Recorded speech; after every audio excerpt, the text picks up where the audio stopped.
Hi, today's experiment is how to raise water.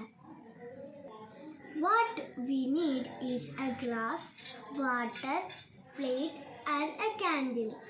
Put the candle center of the plate. Then pour water into the plate.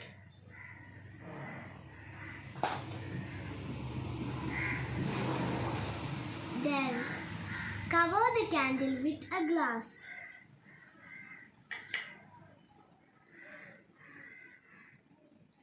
The candle goes out when the oxygen inside the glass is used up.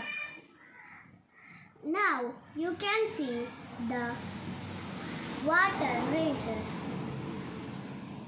The reason is the air inside cools and the change in air pressure pulls the water in.